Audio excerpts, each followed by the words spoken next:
Draft Mechanic is a proud member of Punchboard Media. Pull up a chair at punchboardmedia.com. Draft Mechanic, Episode 75.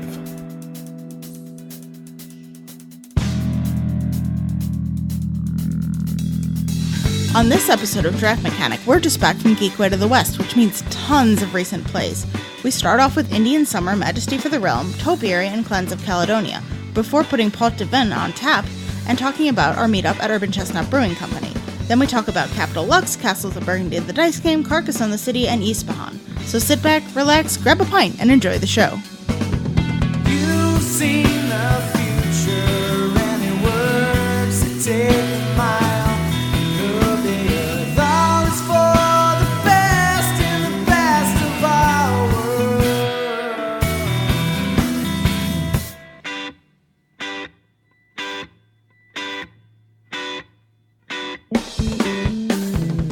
Hello and welcome back to another episode of Draft Mechanic. I'm Jake. And I'm Danielle. And Draft Mechanic is the podcast about board games and craft beer and anything we can do to tie the two together. Here at Draft Mechanic, we like our beer like we like our board games. In the company of excellent friends, perhaps? Well, Missouri does love company. Yes, and we are fresh back from Missouri, St. Louis, perhaps, because we were at Geekway to the West this last weekend, and oh boy, do we have a huge pile of games to talk about in this episode. So much so that we're kind of just like issuing the entire regular format of the show. So if this is your first episode of Draft Mechanic, first of all, thank you for joining us.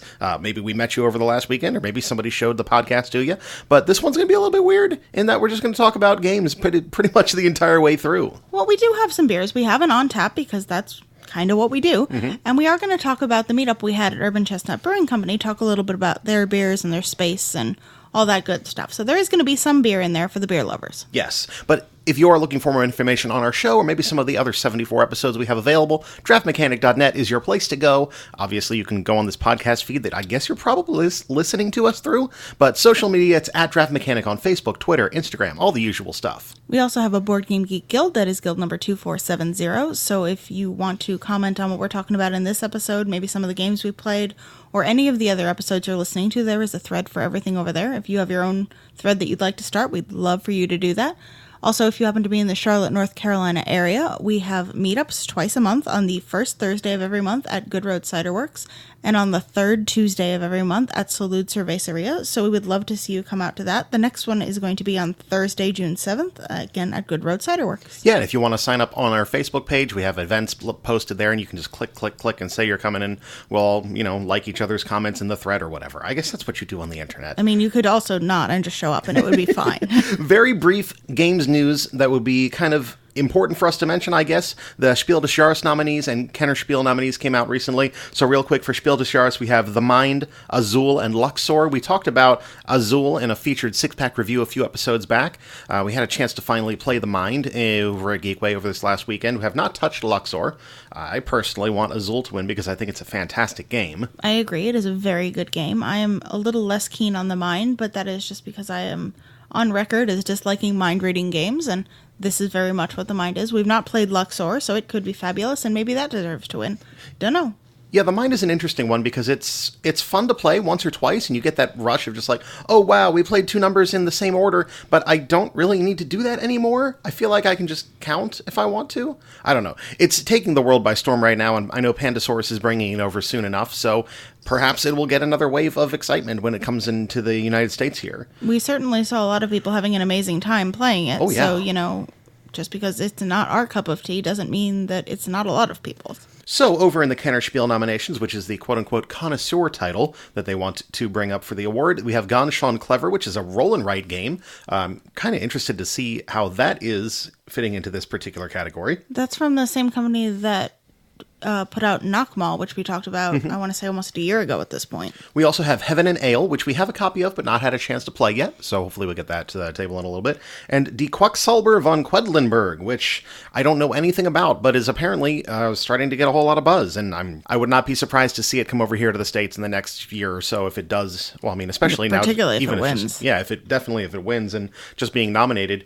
But it's interesting. I know that there was some talk afterwards from the Spiel committee, and one of the things that they brought up was they specifically did not nominate some games that people expected because the rule books did not live up to the standard that they wanted for that particular award. And I kind of understand that. We were watching No Pun Included's great YouTube channel, their board game news, and Efka was making a really good point about how these games are meant to be entry-level games that somebody not in the hobby should be able to walk up and grab off the shelf, and eliminating a game from consideration because of a rulebook that is not easy for the outside person to read does make sense. Yeah, and I don't think they're talking about things that are just, not the epitome of rulebooks. They're talking about things where you need to go either to BGG to get a rules clarification, or where there's a problem that makes the game really not readily playable when you get it. And there are games that have rulebooks like that. Yeah.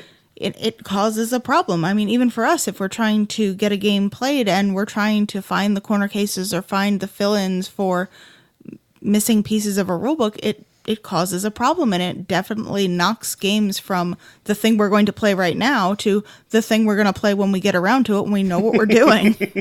And this is something that happened with us. I think a game that everybody expected to see, at least in this list somewhere, was Photosynthesis, which we had played back when it was released at Gen Con and found that the rulebook had significant rules errors that we didn't find out until well after that. Oh, you have to go online and find the errata. And I can understand now, especially in the context of the Spiel des Jahres, that if somebody walked up and bought Photosynthesis with whatever version 1.0 rulebook that was, and you had a significant error like that, it might turn somebody off from the gaming hobby entirely. So I'm very interested to see how the Spiel rolls out this year, and if they continue to focus more on the rulebook and the appearance and just the accessibility of the games moving forward from here. But obviously, in a few months, we will know which games in this particular crop will be getting that fancy seal on the front of the box. As is typical, we do a little bit of Kickstarter stuff, but we're not going to bring anything new to the table. I just want to do a quick update on some projects we talked about in the last episode last week. First of all, the Overlight RPG system from Renegade Games funded at about $50,000 of its $10,000 goal. Everyone was surprised. I was surprised. Were you surprised? I was not surprised there. Nobody was surprised. But they did unlock a few stretch goals, including some new adventure packs, just some, I guess, other little adventures you can run through when you get this base book, so you can just get rolling into the system, which is awesome. We also have Gravity Warfare we talked about. This one actually got canceled, and from reading updates in there, it looks like they're going to relaunch this one on June 20th. They want to retool the game so they can offer 6 players at launch rather than as a stretch goal. And from what we talked about last episode, it sounds like this game has been in development for a while, so hopefully this next time they're able to get it to the point that they feel comfortable with. It definitely had pulled in money, so people are interested in the game, but you'll be seeing that one again in about a month. Finally, we have Journal 29 Revelation, which we talked about. They are funding at 507% of their goal, which is $48,000 of their $9,500 goal. This ends on Friday, June 8th, so if you're still looking to get into it, there is time for you to back this campaign. And the stretch goals that they're adding are actually unlocking more puzzles, so you're definitely getting more bang for your buck the more ridiculous percentage they fund. Yeah, I think that's interesting that they're stretch goaling that to add more puzzles. I guess they're just going to put a few extra pages at the back of the book, because from what I got from reading it is that the game, or the book, is going to borrow heavily on prior puzzles as you work your way through the book. So I'm wondering how adding more puzzles is going to change the way that the book is. I hope they don't have to retool a whole ton of that book to make it work. Maybe they'll just be one-off puzzles. Who knows? Yeah, it very well might just be an appendix at the end of the book. All right, well, we have a huge pile of games to talk about, so this is going to be the shortest, I guess, intro-ish segment that we've had, but, yeah, games? Games. Want a second opinion on some of the games we talked about on this episode? Check out some other great content creators at punchboardmedia.com. So before we talk about the games that we played at Geekway to the West, we wanted to talk a little bit about the convention itself and some of the stats on this year's attendance and all that kind of cool stuff. Geekway to the West is held in St. Louis every year, and this is the 14th annual Geekway to the West. They've also got a mini convention that they do throughout the year, so there's much Geekway to be had if it's something that you're interested in. This year, their games library had 1,300 games, actually more than 1,300 games, and they've got an amazing play-to-win section, which allows you to take out a title, play it, and then enter your play into their computer system and also their hard copy lottery system. And they had 700 games of about 6 or 7 copies of 100 and plus different titles for an attendance of about 3,000 people. And when you won one of these Play to Win games, you were removed from eligibility to win additional. So, I mean, you're talking about 700 games for 3,000 people. That's, I guess, more than a 1 in 5 chance that you're going to win something. It was an amazing time, and we really enjoyed the fact that it was about 3,000 people, because it's the same thing we talked about last year if you listened to our Dice Tower Con wrap-up. It is a small enough amount of people that you don't feel overwhelmed like you do of something like Gen Con, or I'm sure Origins even is getting to the point where there's a lot of people. You feel like you can have a game with the people you want to have a game with. There's space for you to have a game. It's a really good time. In addition to all the games that were in the library and the games that you could play to win, which were essentially like a second library because you could take those out as well, everybody who attended received a copy of Shogunate, which was the winner of the Indie Boards and Cards annual game design contest, and next year's game winner will be the winner from last year's Geekway. So that's something that you can look forward to if you're going to attend next year. And it looks like this is kind of Geekway's plan in general. They used to just get overstock titles and such from Miniature Market or from publishers, but as they've kind of grown in size, it's been harder and harder for them to get overstock in the amounts that they need. So they've found a way to work with Indie Boards and Cards with this kind of cycle of life of they have the game design contest at Geekway, and then 2 years later, that game is released as the free game for Geekway. So the one for this year's contest will probably be the free game given away at Geekway 2020. I think it's really awesome and a cool way to make it part of the convention rather than just here's a game that we had. That's a really cool thing that they do there. Speaking of Geekway 2020, they've already announced the dates for the next 2 Geekways.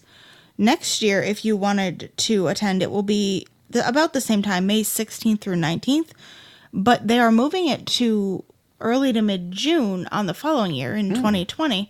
So I'm guessing that they're probably aiming to move a little bit more towards, families whose kids are getting out of school. Maybe the whole group comes and has a great time and plays games together. And I wouldn't be surprised to see with Geekway's growth over the last few years, if 2 years from now, if they do move into June, they start to kind of snag the beginning of the big game release season. We saw it push back to Origins over the last few years with more and more games being released then. And if Geekway is going to be 1 or 2 weeks before Origins from here on out, it's entirely possible they might start snagging some of those releases, which is even more exciting for the future. But I'd also want to say, in comparison to going to Dice Tower Con last year, we went to Geekway, and the convention center, then the Embassy Suites Hotel, that was kind of the convention hotel, it's all connected as one building, which is something I really appreciated. It was super easy to get from our room down to the convention floor. It was no more than maybe 5 minutes for us to get to the library from the second we step out of the room. And the Embassy Suites was a really nice hotel, and I thought that, overall, Geekway was exceptionally well managed. Certainly.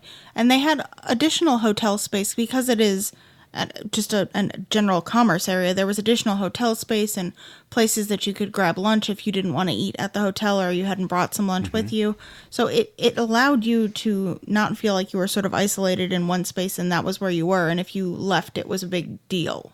Yeah, more than any other convention I've been to, I felt so easy for me to just pop out and go to a place if we had to. I had to run and grab a belt for fancy gaming, and rather than having to drive 20 minutes, 30 minutes, or an hour to go find some place that would have something, it was 5 minutes to go get a belt and come back. And when you're going to fancy gaming and you don't have a belt, then, well, you need to get your belt.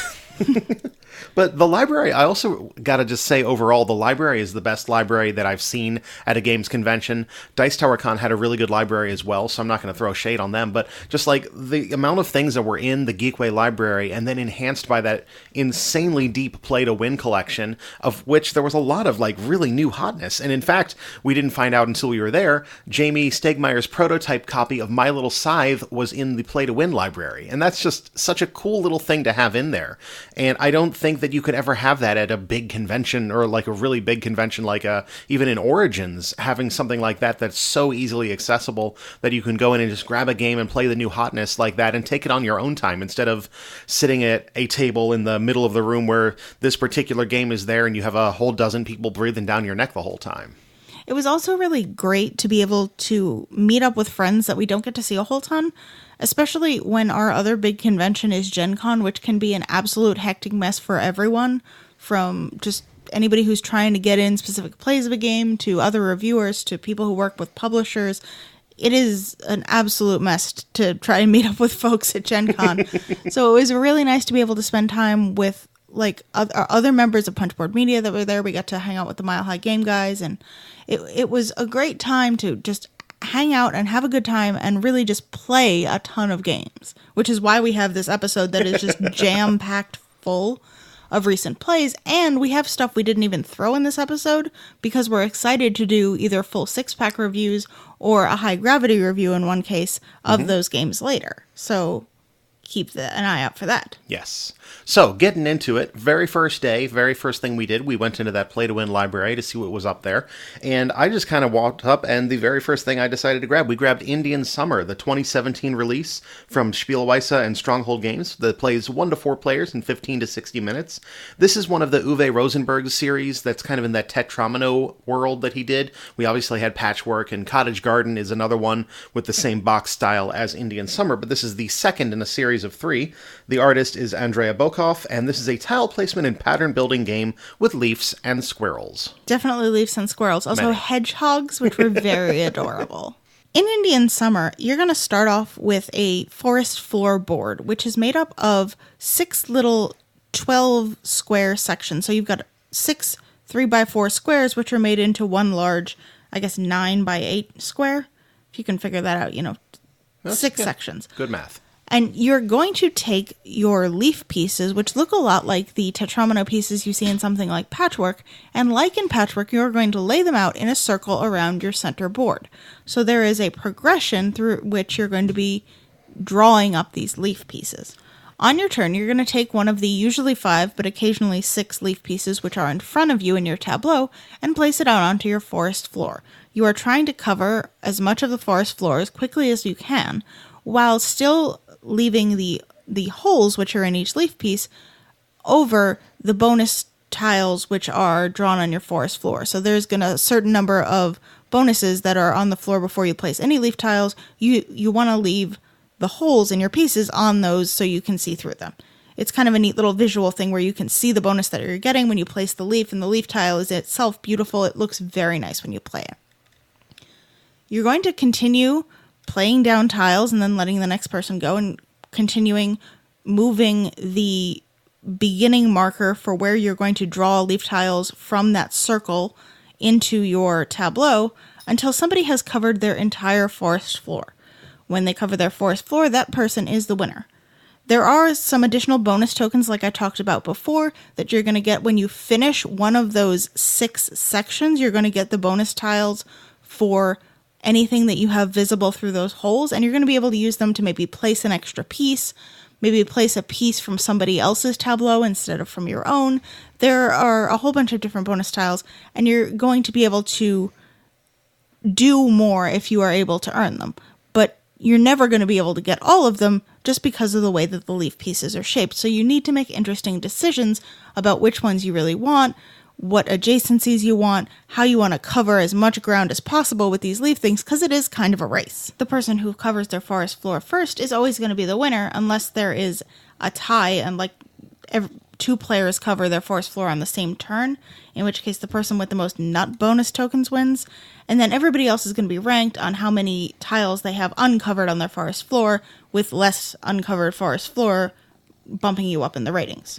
It's really interesting to see Uwe Rosenberg continue to play in this Tetramino space. He seems to get caught on themes when he's designing games for a while. He had, obviously, a number of farming games with the Cavernas and the Agricolas, and other games about resource management in interesting ways. But the Tetramino thing is something that I feel like he's finally starting to really get a groove on. He had Patchwork, which kind of came out of a Feast for Odin's creation, with that, game being kind of this, I guess, the cross point between the farming and the Tetraminos in a way. Because you got all the worker placement, blah, blah, blah, so on and so forth. But if you follow the lineage here from Patchwork to Indian Summer, you have Cottage Garden in the middle, which I played on the app some, but was never really interested in. And I feel like Indian Summer is the first new idea that he's had since coming out of that Patchwork kind of phase. Obviously, you still have it because you're covering a thing and empty spaces are bad, but it's interesting to see him using the the see-through ability of tiles and, the placement in a kind of a second layer. In addition to you have to get your thing covered, you also have to now worry about the holes in your leaf tiles so that you're getting those tokens. And this game produced a lot of really interesting reactions with those bonus tokens that I wasn't expecting when I first sat down. The game plays in 30 minutes or so, but you have the potential to spend probably minutes upon minutes thinking about each move depending on the pile of bonus tokens you have. Since there's no limit to how many you can play, and they do have an interesting way for you to trade some of the weaker ones up to the better ones if you have multiples of the smaller ones, it really seems like there could be a lot of depth to each turn of this thing once you start going. At the same time, it doesn't feel necessarily like it's going to grind to a slow pace as much as Patchwork does. I absolutely love Patchwork. It's my favorite of these games by far. But once you get to a point where you've started your quilt in Patchwork and you really need to be careful, the turns can actually take quite a while because there's that choice between which of the 3 tiles in front of the pawn you're going to take, and there is a strong detriment if you place something incorrectly because that game is scored based on percentage of your, not percentage, but empty space and the button economy. You can end up with a very negative score. Whereas in Indian Summer, you are racing towards the end. If you can get your entire floor covered, it really doesn't matter how you manage it because you're still going to win. And there is the option to really lay your tiles out very nicely so that they interlock very well and make sure that everything is perfect the way you would in Patchwork. But there's also the option to just make sure that you get a bunch of those nut tiles because you can use 2 nut tiles to get a squirrel, and that's like the leather patches in Patchwork. They're just sort of 1x1 spaces. So if you don't have exactly the right tetromino available to you, it may be worth it to just place the biggest one and fill in the holes with squirrels later down the road. Yeah. Because you can trade those action tiles for the squirrel for free. So if you can place a tile and then, maybe fill in where you didn't do a great job of laying it out with a squirrel down the road, then it's better to just push forward and keep going and laying down tiles, which I think is an interesting counterpoint to Patchwork where you're so focused on doing the right move. Yeah, when we were playing Indian Summer, I was really in the Patchwork mindset. I was not concerned about filling up my forest floor as quickly as I possibly could. And I remember there was a point where I'm just like, oh, sweet, I'm finally going to get my 5th one finished out. I looked over at yours, and you have like 3 pieces left to place to fill your entire thing. I'm like, oh, no. I got too caught up in the scenery. I was looking at all the leaves, and suddenly I was not winning that game. Yeah, I mean, it is certainly, I understand how you could do that. It's very gorgeous. And you really need to be aware of the fact that it's really just about getting coverage in this game. And I think that's what makes it worth having if you already have Patchwork, because it is certainly a different feel when you're playing it. It is not that very intricate weighing of the buttons versus how far the pawn is going to move and whether this will give you one space that you're probably not going to be able to fill because you don't think you're going to get that next leather patch piece. And you have to really weigh all of that out before you can do anything in a turn in Patchwork. Whereas in Indian Summer, I always felt like I had a couple of options that I could do something, and I just have to work with what that meant later down the road. Yeah, definitely a game that I want to play again whenever I get the chance. That is Indian Summer. Next up, we wanted to talk about Topiary, which is a 2017 release from Fever and Renegade Games. This plays 2 to 4 players in 15 to 30 minutes. The designer is Danny Devine, and the artists are Danny Devine and Jeff Oglesby. This is a game of strategy and topiary arrangement and sightlines. Yes, this is a very cute game as well. I love the topiary tiles, and the art is very nice. And Danny Devine designed Harvest Dice as well, which we talked about in the past. Love that pig. Oh, yes. So in Topiary, you are going to be placing your meeples around this 5x5 grid of tiles. Most of the tiles are face down, except for the one in the center, which starts the game face up. Each of the Topiary tiles has a shape of topiary and a number. The number 1 through 4 or 5, depending on player count, is how tall the topiary is. 4 or 5 is the tallest, 1 is the very shortest. On your turn, you're going to take one of your meeples, which is determined by player order, and you're going going to place it on the outside of the grid in a sight line, either directly down a row or down a column or on a diagonal off one of those tiles. And when you do that, you can choose one of the tiles along your sight line that you can lift up and look at the underside of to learn what kind of tile it is. You also have 3 tiles in your hand, and you may now choose either to put that tile back down face up so everybody knows what it is, or you can swap out one of your tiles from your hand into that spot. All of this affects the way that the game scores. After everybody's placed all of their meeples, you're going to score each of your meeples' sightlines. They earn points for all of the topiary that they can see, and you can only see numbers in ascending order up until they are blocked. For example, if I could go down one sightline and I saw a topiary of 1, 2, and 4, I would score 7 points total for that sightline. You also get bonus points if you have some of the same type of topiary on a specific sightline, which is why it's very important for you to use that tile swapping action effectively. If you're able to maneuver your tiles around so that one of your meeples is able to see the 1, 2, 3, and 4 of the T-Rex shaped topiary, then you're going to score a bunch of extra points, and that's good because, unsurprisingly, whoever has the most points at the end of the game is going to be the winner. No way. That's really the truth of it. I said at the very beginning, I think this is a really cute and adorable game. The art is so nice. All of the different topiary options, they're really, lightly colored, colorful, and they're fun shapes. Like I said, there is a T-Rex topiary. There's one that's just a giant triangle. There's some other fun, swirly shapes as well. Polyhedral die at 20. Just really great look on the table, and it is an interesting thought puzzle. And you kind of have to push your luck of, oh man, well, I've got the 1, 2, and 4 in the line here already. Do I want to flip over that tile? Do I have something that I can put in there if I need to so that I'm not blocking off my other sight line? And it is very likely that as you get further in the game, it's going to become very mean, especially in a higher player count, as you're grabbing up tiles in other people's meeples' sight lines and possibly replacing them with something that blocks it off. Yeah, there is sort of a mitigating factor on how mean it can get, because once a tile has been picked up and looked at and replaced, it is face up, and you can't pick up a face up tile. So once I pick up a tile and place it back down, nobody can change what I have placed there. They can block it still if there's an available space that they can put in front of it. But if you are able to put something down in maybe the first 2 spaces in a row, you're at least going to be able to see that. Nobody's going to be able to take that up and put a 4 right at the beginning of it so you can't see anything. I feel like this gives me the feeling I wanted from photosynthesis. Okay, I can because see that. You have that same idea where the height of the piece that you're placing matters, and you get a lot of that angular manipulation that you place your piece in this game. In photosynthesis, you had a corner that you were working from, and everything is relative to that position that you're looking from. But you are able to create these sight lines, and that is the point of the game in this, and that's what I wanted from photosynthesis. The fun of that game was building trees in patterns to me. I'm sure for somebody else it was whatever the actual game is, but there's a reason we don't own it anymore. I feel like this gave me that feeling. It allowed me to say, do I want to put this 3 here knowing that it might get blocked by another 3 in front of it, because trees of equal heights will block your sightline?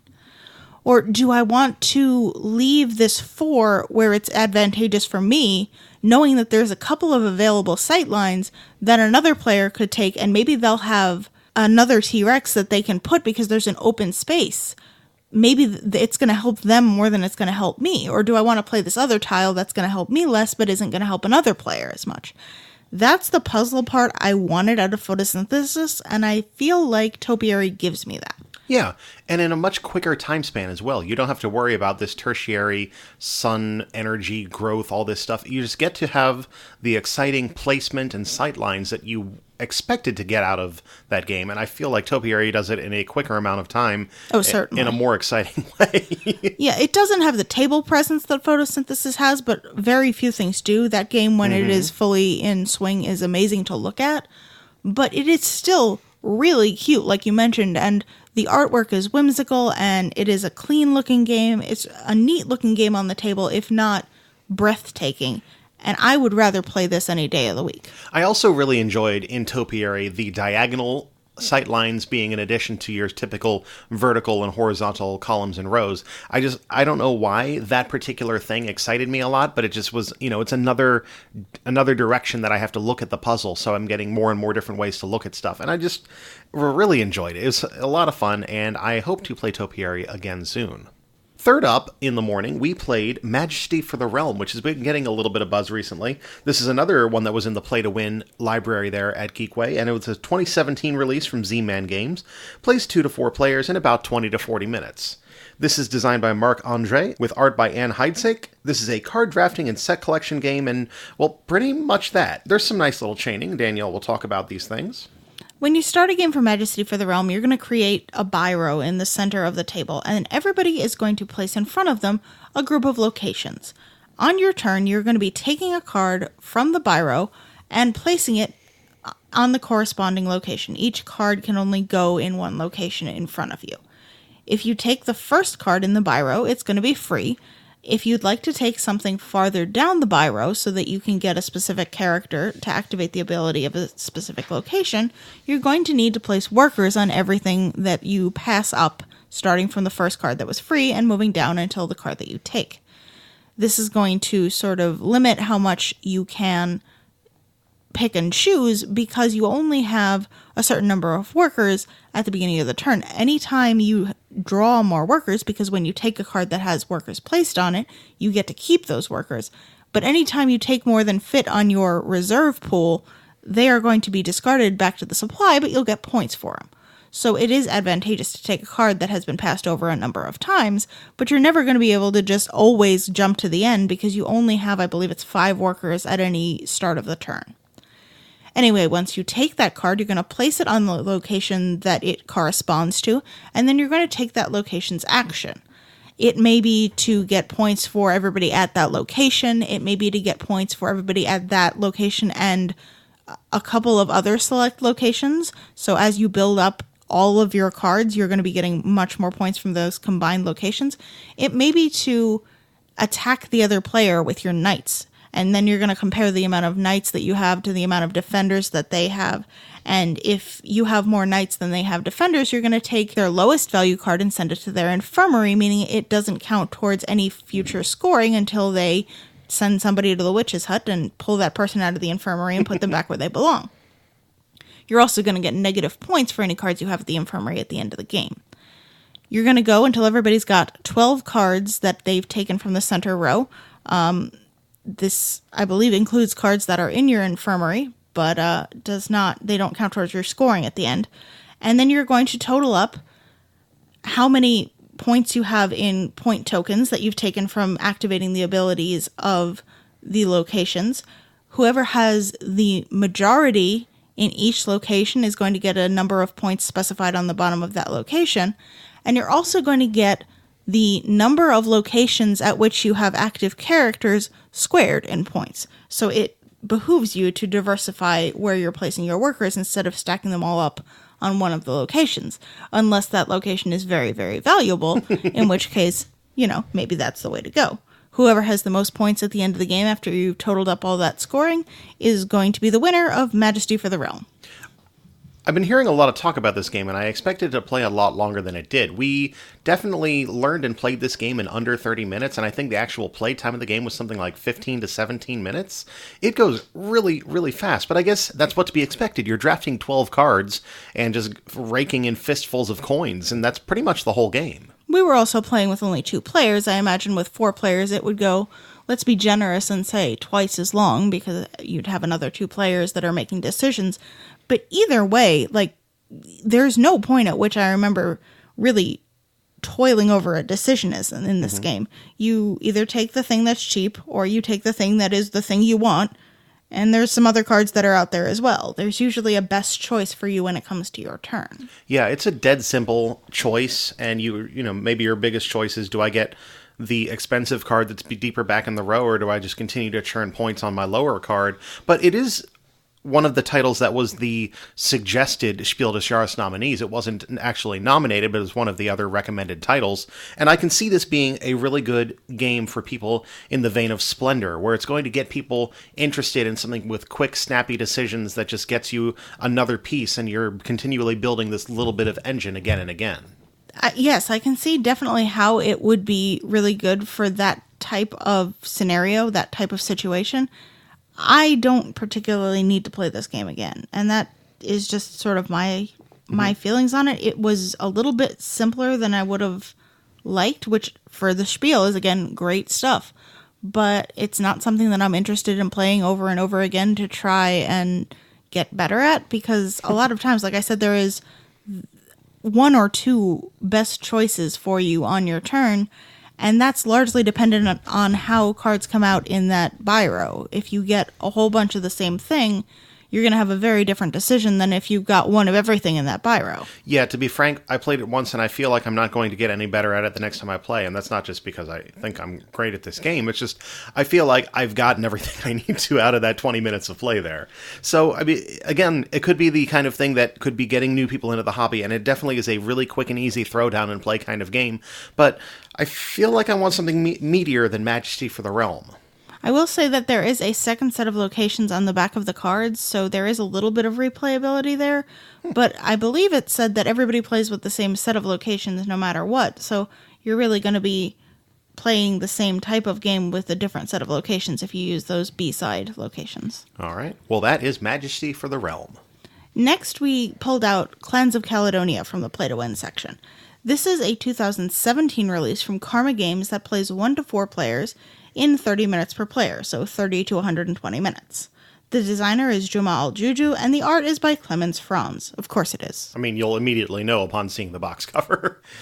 This is a Euro-style economic game with resource and land management, and cows and little sheepies. I like the sheepies. Yes, but just for a bit, because you're going to need them for something. No, you just leave them there. In Clans of Caledonia, you are a Scottish clan, and your goal is to expand your empire and make a lot of money as best you can, because in this game you get a whole bunch of points for doing a whole bunch of stuff. If you look at this board on the table, it's going to remind you a lot of Terra Mystica, because you have that hex tile map, and this one is actually made up of 4 different sections, so you get some variability right off the bat. But you're going to be placing your different tokens out on the board, and you have tokens for wheat fields, or maybe like a bread factory, or the woodsman that cuts wood, or the mountaineer that mines ore, or you have some sheep or some cows that are going to produce wool, or maybe some milk, and you can have a building that processes cheese, so on and so forth. You're going to be putting your stuff out on the board, and then putting other things out on the board to change the resources into other resources. All of this is in service of the game's central mechanic, which is this economic board, where depending on the particular worker merchants you have, you're going to be selling goods and buying goods off of there, and it's going to adjust the cost of those goods. You have an economic track, kind of like you would expect for like a stock board, where as you sell things, they become cheaper. As you buy things, they become more expensive. And you're going to be manipulating your goods in such a way that you're going to be fulfilling these contract tiles.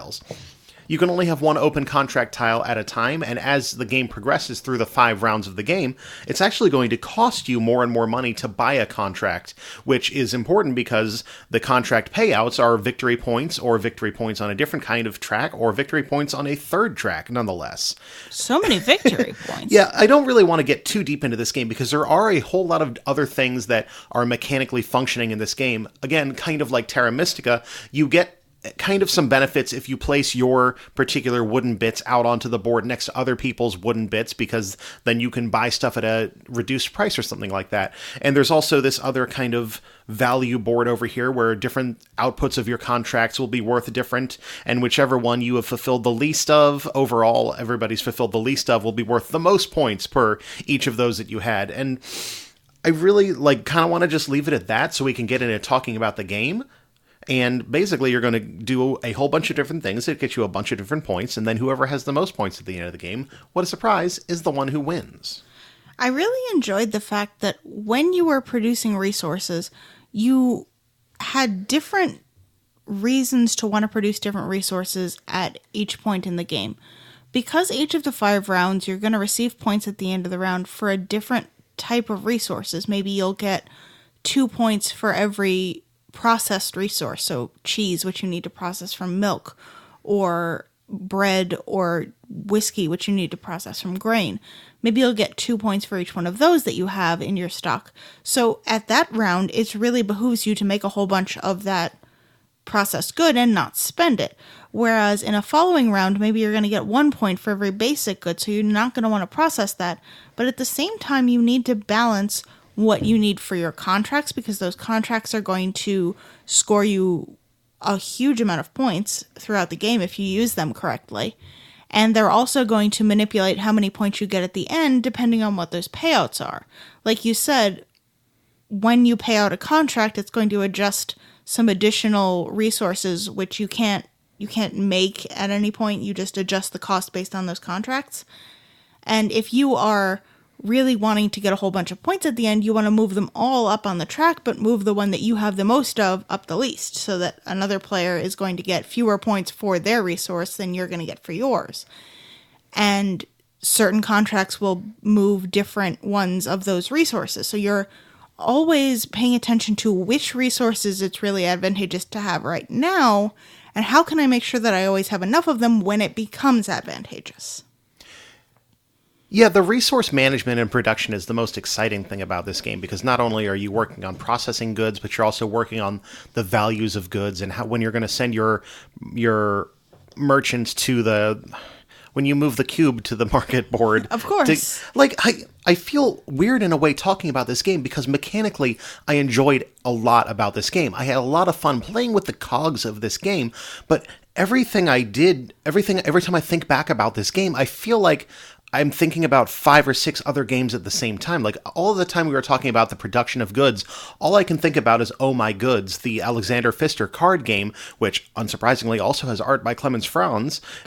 Always Clemens Franz art. But you just get the feeling with Clans of Caledonia that this is the Euro. Like, if I were to go into the game store and say, can I get the Euro game? You get Clans of Caledonia. And that's not a bad thing. I think the game is well designed, but it really is, to me, the representative Euro game feel, in which you are putting your wood out onto the hex board, and you are getting resources and changing them into other resources to influence a market track, and you get a whole bunch of points from a bunch of different things. And again, I'm not saying that's a bad thing. I really enjoy doing all of those things, but that's just kind of how I feel about Clans of Caledonia right now. Yeah, the theme is certainly not groundbreaking. I will give you that. Nobody's going to be like, oh my gosh, a game about managing the land and farm resources in Europe?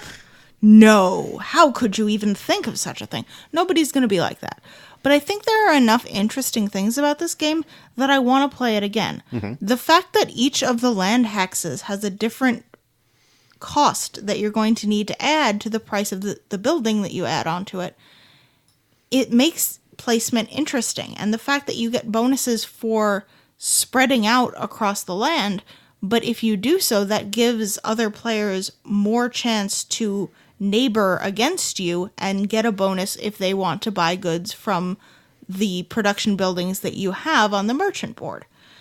I think that the idea that there are definitely times when it is better to just go send some merchants to buy something than to spend 20 gold producing 2 of it around when it costs 3 to buy it is something that makes the resource production interesting. You have to weigh whether it's worth it to spend the money now and have that resource forever in case I need it later, in case it is more valuable to have been produced, or whether I just need some grain and I need to process it at the end of this round, and I can get that for way cheaper if I go to the market. It leads to interesting decisions, and gosh, I like an interesting decision. Absolutely. It's funny, as you were talking about how you enjoyed the different land cost different things to build out different units on, all I could think about is, well, in Terra Mystica, you have to terraform that particular tile to be able to hold your type of piece, and that just costs a different money or resource.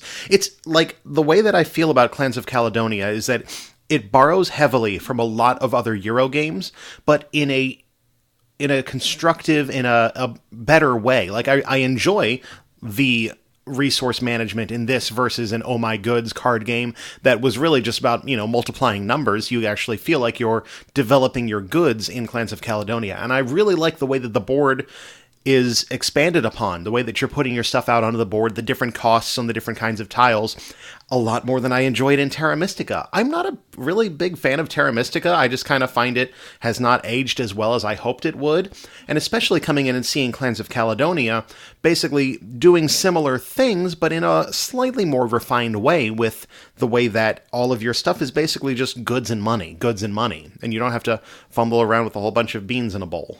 Yeah, I'm not particularly, I've played Terra Mystica, I think, once, maybe twice, so I'm not in a position where I can really compare the two on, any kind of worthwhile level, I don't really feel like. What I can say is that if you're looking for a Euro game where you don't necessarily feel trapped the whole game, which a lot of these farming production games, I'm looking specifically at Agricola, a lot of the time you feel like you have to really finagle a way to make your system work. In Clans of Caledonia, I never felt hemmed in, and thinking about it, after a bunch of plays, that may turn from a benefit, which after one play I'm feeling like, oh, this is cool, I can do anything I want, to maybe a detriment because the puzzle will be gone. Those elements that were new to me now were interesting, and I liked them on this first play, and it made me want to have a second play, and maybe even a third play. But thinking about it, I'm not sure it makes me want to have a sixth play. I can hear you on that. I think another benefit of Clans of Caledonia is that you do have the variables set up. Everybody has a different power, and you get different resources and money to start. And, your power basically manipulated the market a lot. And my power allowed me to have 2 different contracts, which was kind of cool, I guess. And it did work out pretty well for me in the end. But I feel like there's enough different powers in that box that you can probably get some interesting, puzzles out of it each time you play. And I really kind of I just want to say, if you are looking to get into heavier-ish Euro games, this is the Euro, in a way. Yeah, I wouldn't call this a heavy Euro by any stretch of the imagination. No. It's definitely a medium-weight Euro. But it is, I agree, it is quintessential, if nothing else. And take that for what it's worth. It is quintessential. I kind of wonder what it would look like if it didn't have Clemens Franz art. If it had a different artist, would it not feel like every other Euro game? Yeah, I'm not particularly fond of Clemens Franz people. Mm-hmm. His landscape is lovely, and I like the way that the board actually looks, but I'm not, the front of the box doesn't make me really want to be those farming people. Yep, some dour people looking over a landscape. No, I mean, they're always very cheery. Clemens Franz folks are always cheery, but they always look like Clemens Franz people, and what you see is often what you get. Yeah. I understand what you're saying. If it was some other look, would it feel as Euro? But I think it probably would. Yeah. And again, if you're a Euro gamer, I'm going to guess you're probably going to enjoy Clans of Caledonia, because it's kind of the Euro. Yeah, it is certainly not bad. Cool. Well, take a quick break, and we're going to change it up. We're going to do our On Tap now, because it kind of fits into the middle of our trip. So, up next, the On Tap and some beer talk. For more information on the beers we chose to pair with today's game on tap, check out the show notes section at our website, draftmechanic.net. On the Friday of Geekway, we are hosting a meetup at Urban Chestnut Brewing Company, which is a spot that I've been to a few times as I've traveled through St. Louis, and obviously, Danielle, this is your first trip there as well, so we hosted that meetup. But before we did, we had to swing by kind of the convention floor there. I had to drop some games off at the trade table, because Geekway has a really cool trade table, white elephant kind of system, where you take in games that need a new home, and they draw your number, and you get a new game in replacement, which is really cool. But anyway, we also swung by the little miniature market. Not little, but the miniature market had a big old booth of games and such there. We picked up a copy of Altiplano that we had to play the night before that we're going to be talking about in the future, obviously, because six-pack review we're going to do a full coming. review on that one. But Danielle, you had your eye caught the day before by a small little card game called Pot De Vin. Yes, it has art, and I'm sure you were going to say this, but I'm going to jump ahead for you. Mm-hmm. It has art by Weberson Santiago, who also did the art for The Bloody Inn and is part of the illustrated series that Board Game Geek is doing, where they are having the prints done by board game artists of the different games that they have. He's part of the second series. Mm-hmm. And I absolutely love his art. It's just absolutely weird, but at the same time painterly and beautiful. And I saw that he had illustrated this little card game, and it was less than $15. I'm like, how bad can it be? Worst comes to worst, I have a beautiful game with an artist that I absolutely love, who I'd like to support anyway, and his website is entirely in Portuguese, so I have trouble doing that in any other way than by buying these games that he has done work on, and to show my approval in that way. So I pick up the game, and I just throw it in the bag, because gotta throw it somewhere, it in the bag. Well, we were able to open it up and play it, and it is actually an adorable little trick-taking game. Yeah. So Pot De Vin is a 2017 release from Thundergriff Games. It plays 3 to 6 players in about 30 minutes. It's designed by Wani Marcano and Fel Barros, with art obviously by Weberson Santiago, and also Luis Francisco. This is a trick-taking card game with some push-your-luck set collection. Danielle, you want to talk about how it do? Sure. At the beginning of the game, you are going to deal out a number of cards, depending on the number of players, into a pile of trump cards. And what this is going to do is determine the trump for every hand for the rest of the game. It's not going to be determined by anything that the players do, it's going to be determined by that deck. The players are also going to receive a hand of cards, again, dependent on how many people are playing, is going to determine the number, and they are each going to be of one of 4 different characters. The characters are somewhat distinct. There is a woman who is more distinct than everyone else, and there is an elderly gentleman, and the other 2 guys look a little bit kind of close, but you have these 4 different characters, and they are numbered 1 through 13. Each of these cards also has, at the bottom of the card, some icons indicating support from one of the 6 guilds in the game. The guilds are different from the characters, and they're used in different phases of the game. So it's not necessarily going to confuse you. The guild symbols are little circles, the characters are full card illustrations, so you should be able to tell them apart. At the beginning of a hand, because this is a trick-taking game, so you're going to play a series of hands, the lead player is going to lead one of the 4 characters. Now, you will have flipped up the top card of that trump deck, so you know what suit is going to be the trump. The lead player plays their card. It does not have to be the trump suit, but it can be. And then all the players are going to follow if they can, playing out a card, and again, each card has a number, like I mentioned before. The player who plays the highest card in the suit that is led, if nobody plays the trump card, is going to win the trick. If somebody is able to play off suit because they don't have the suit that is led and they play the trump card, the person with the highest trump card is going to win the trick. If you play off suit and you don't play the trump, you're probably not going to win the trick. Once you win the trick, you take all of the cards that were played plus the trump card and you put them into your personal tableau. You flip them upside down so those guild symbols are showing. And at the end of the game, once you've played all of the hands, the number of symbols in each guild is going to be critical for scoring. If you've played something like Fox in the Forest, the scoring is going to be a little bit familiar to you. If you have 1 through 3 symbols of a certain guild, you're going to get positive points for that. But as soon as you get into that 4 through 6 range of a specific guild symbol, you are going to receive negative points for that. Once you get 7 or more, you're going to be back to positive points, and you're going to be scoring bigger positive points than you were at the beginning of the game. The 13 of each suit is also the Pot De Vin card. And if you collect all 4 of them, you're going to get positive points. But if you have any of them and you don't have all 4, you're going to receive negative points for them at the end of the game. There are also some cards that just either give or subtract points from your score at the end of the hand. And there are some cards which are jokers, which you will place onto one of your guild piles, but you can only place 1 per specific guild, and you have to place them all if you can.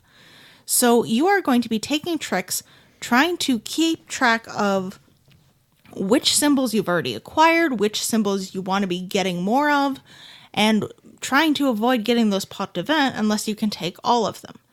Another neat thing about this game is that at the start of every hand you receive a number of bribery gems, and what you can do is play those instead of a card during the hand. The player who wins the hand is going to get those and place them into their treasure chest, and those will be worth points for them at the end of the game, but it allows you to keep from taking a trick where you might receive several negative points, either because of the number of guild symbols that it gives you, or because it means you have to take one of those Pot De Vin. So you do have a little bit of flexibility that you don't necessarily have in every other trick-taking game. You'll go through playing hands until somebody runs out of cards, and then their gems will be removed. If they haven't used them, their bribery gems will be removed. And you'll keep playing until everybody runs out of cards, or you play through all of the trump cards, which would happen if everybody played all of their bribery gems and all of their cards. You will add up the number of points everybody's earned for each of the guilds, add those positive and negative points that you have, and add in your Pot De Vin and gems, and see who has the most points. And surprisingly, whoever has the most points at the end of the game wins. I really don't believe you, but I think it's possible. I mean, I feel like everybody wins because this game is a fun little game, and it plays really quickly, and it doesn't force you to play a ton of games of it to get a score. You don't have to play like Rummy 500 or, a lot of trick-taking games where they say, oh, play through the number of players or whatever. You just play one game and you're good to go. Yeah, I'm all for an interesting trick-taking game or a card game that puts a little fun twist on it. Matryoshka was the game that caught my eye and I'm just madly in love with now. And Pot De Vin is a very similar kind of thing. It's a trick-taking game, so you have the foundation you're used to, you have a nice tweak with the set collection, and then you've got those bribery gems as well, which is something that you don't really see very often in a trick-taking game, the ability to pass. All of those things together make it a fun, quick-to-teach trick-taking game that any card game fan will probably feel right at home in. Now, if we're going to put this on tap, we need to sort of put it in a little bit of context. The theme that is given based on the rulebook is that because Weberson Santiago also did the art for the Brazilian version of Coup, I'm assuming that's why this is the theme, the coup has just finished and you are one of the powerful people in the city who is trying to fill that power void by taking control of the guilds of the city, where you are bribing these people, because what Pot De Vin actually means is it's a bribe. It comes from a pot of wine, and you are bribing these guilds to support you, but if you bribe them too little, you're going to get some points, you're going to get some power, but not you're going to be in a a lot huge of trouble. amount. But if you bribe them enough that people notice, it's going to look negatively. But then again, if you bribe them so much that they just go out and they're all for you, then it doesn't matter if people notice because you are totally in charge at that point. That's the theme they are putting on this. I'm not sure that shines through, but it is certain, like the idea of bribing certainly comes through, especially with those bribery gems and the way the artwork supports the sort of shady underbelly style theme. I think it really does come through. So we decided to get some beers to pair well with your bribery. Right. Danielle, would you like to start off so you can describe your favorite character in the game? I will certainly do so, because I mentioned her before. She's right on the box cover, and the woman who is on the box cover, who's one of your 4 suit characters, is just giving the most intense side-eye I have ever seen anywhere in the world. Our first beer is from West 6th Brewing Company in Lexington, Kentucky, and it is the Side-Eye Maibach. This is a 6.7% ABV Maibach, and it's got sort of toasted malt characteristics, but the way that it uses pale malt keeps it from being really, really super sweet. It does have that alcohol warmth, but the toasted caramel flavor sort of keeps it from being overwhelmingly boozy. This is on tap now at the brewery if you wanted to try it out. From Isley Brewing Company in Richmond, Virginia, we have The Bribe. It is a porter that is 6.6% ABV and 19 IBU, so very low on the bitterness scale, which is pretty typical of a porter. Oatmeal porter with notes of coffee and chocolate, and this one is also on tap at their brewery. Third, we've got from Legal Remedy Brewing in Fort Mill, South Carolina, just actually on the other side of Charlotte here, the Bribery Bittersweet Orange Wheat Beer. This is 5.5% ABV, 21 IBU, a pale wheat beer that is brewed with bitter and sweet orange peels. Now, this one is seasonal. It's available on draft and in cans. They kind of have a South Carolina and a little bit of Charlotte, North Carolina, and some other areas up here distribution. Wasn't able to find any cans, so I feel like we're just at the end of that season, but you probably can still find some around South Carolina if you are lucky. Yeah, there were definitely people who were purchasing this beer in the South Carolina region, and that may largely have to do with distribution. Maybe this went to their South Carolina distributor, but it is still available right now if you're in the Charlotte area. Our final beer is actually 2 beers, and it is from Four Hands Brewing Company, which is particularly appropriate because they are in St. Louis, Missouri. That's where we were. It is where we were, just moments ago. This is their Guildsman Farmhouse, and it is, both versions of it are 8% alcohol. This is a farmhouse base that they actually aged in 2 different grape musts. There is a Grenache grape must that they aged it with. That's tricky to say. And there is also a Sauvignon Blanc grape must that they aged it with. And they produced 2 different beers, and they released them for their 6th anniversary, which was back in February. Now, this was packaged in cans originally, but it is also in bottles, and it is still available on draft at their brewery and at a couple of other locations, so you may be able to find it if you are in the St. Louis area. So check this out. It sounds really just amazing. A farmhouse is always a nice sort of flavor, especially as we get into the summer when you want that little bit of a tanginess to take a little bit of the heat off of the day and the weather. And the Grenache and Sauvignon Blanc grape musts are going to add a really interesting flavor that makes it not your traditional farmhouse ale. So if you are able to find this, I highly suggest it. Yeah, so that wraps up the On Tap segment. If you want more information on those beers, you can always go visit our website at draftmechanic.net. Our show notes page will have links to all that info. And if you're in the St. Louis area, I would highly encourage you to go check out Four Hands. I've been through there once, and it is a really cool brewery. They've got a nice upstairs with a big open space.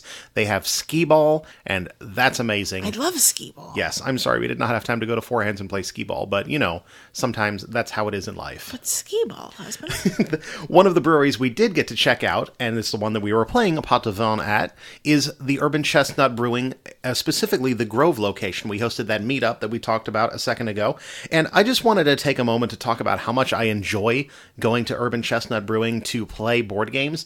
They have some of the best board game tables.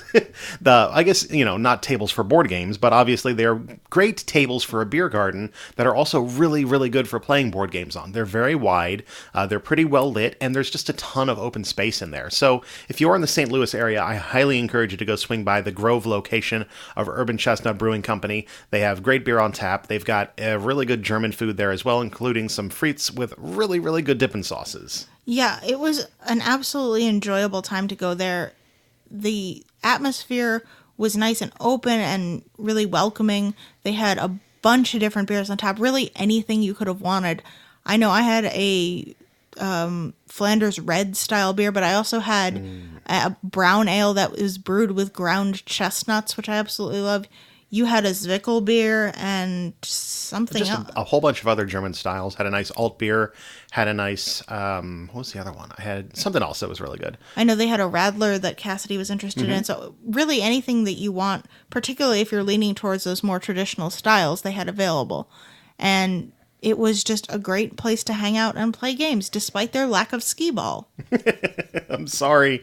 Next time we'll go play skee ball, I promise. It's okay. Well, we were at Urban Chestnut. We were able to use one of those nice big tables to bring out a game that we had talked about, I guess, almost a year ago. Back in episode 50, we did a Kickstarter preview for this game. It's called Star Scrappers Cave-In. And this one was just released and delivered to us a few months ago. This is obviously a 2018 release, and it came from Hexy Studio. It is 2 to 4 players, plays in 45 to 75 minutes, and is designed by a bunch of names that I cannot pronounce. Danielle, do you feel up to the task? I'm pretty sure they're Filip Malinski and Jan Zalewski. All right. And the artist is by Mateusz Drag. He's got Drag in quotes. Stanislavski and Lukasz Witysynski. I didn't realize you were going to make me say this, but that's about as close as I think I'm getting. You did better than I could ever attempt to do with decades of practice. This is a game of tableau building and set collection and card power interaction and rocks. Definitely rocks. Lots and lots of rocks. In Star Scrappers Cave-In, you are going to be drawing cards of workers that are going to give you special abilities. You're going to place them in front of you to create a tableau, and at the beginning of your turn, you're always going to get your top card's power. Then you're going to get 2 additional actions, which may be to be recruiting more powerful workers. They may be to mine gems, which are going to give you points at the end of the game for the gems themselves, but also additional points for collecting sets of them. Perhaps you're going to use your action to buy artifacts, which may give you powers during the game, but they also may just be worth points at the end of the game. Or you may raid another player or your own base. What that's going to allow you to do is take cards below their top card back into your hand, refilling your hand and possibilities, and also take those powerful cards away from them so they can't raid their own base and claim them back. When you raid a base, you're also going to take the token that goes along with the faction that their top card was, so you're going to get points for that at the end of the game as well. You're going to play through until you reach the end of the cave-in track, which is moved up by running out of a specific type of worker, any of the levels of worker, or any of the levels of gem, or any of the types of artifact. And also, specific gems will increase that cave-in track when you mine them. So you're going to go until that track reaches the end. In a 4-player game, I believe it's 9, so it's not a terribly long track. At that point, you're going to count up the amount of points people have from the gems that they've mined and the artifacts they've collected and those tokens that they have, and whoever has the most points is the best Star Scrapper? The best getter of things. The best getter of crystals. How about that? Sure. This is the first time we'd had a chance to play Star Scrappers with 4 players, and I was initially worried that it was going to drag on or take a long time, since everybody in the game is doing the same stuff. Generally, if you're going towards a point total for an end of game thing, it could, be exponential for the number of players. But since the timer of the game is that cave-in track, and we were all contributing to that by pulling cards out of the deck or mining crystals that had those cave-in markers on them, the game never outstayed its welcome, and I really got to just kind of enjoy doing the same things in a shorter number of turns. And like you kind of would have expected, scores were a lot lower because we had fewer turns, but I still felt like I got to do some really fun stuff in this game. My favorite part of the game is really the artifact cards. I feel like you have a lot of fun if you're able to get one or two of those that synergize well, and then you have maybe a special power or a special scoring goal that's informing all of your decisions and kind of aiming your strategy in a specific way, and then you're able to really just kind of hone in on the one thing you want to do. Maybe it's a whole bunch of the smallest crystals, or getting complete sets of crystals so that you're able to aim at a specific target while you're playing the game that might be different than somebody else's. I really like the way that the whole game has a little bit of whimsy to it as well. You've got this sort of, I don't want to say dry theme, because it's a mining theme, really. But the way that the art is done with the characters, the workers, and the totems, and the way that some of the names on the artifacts, particularly the one I'm thinking of, is something cool, which just gives you 7 points at the end of the game because you found something cool.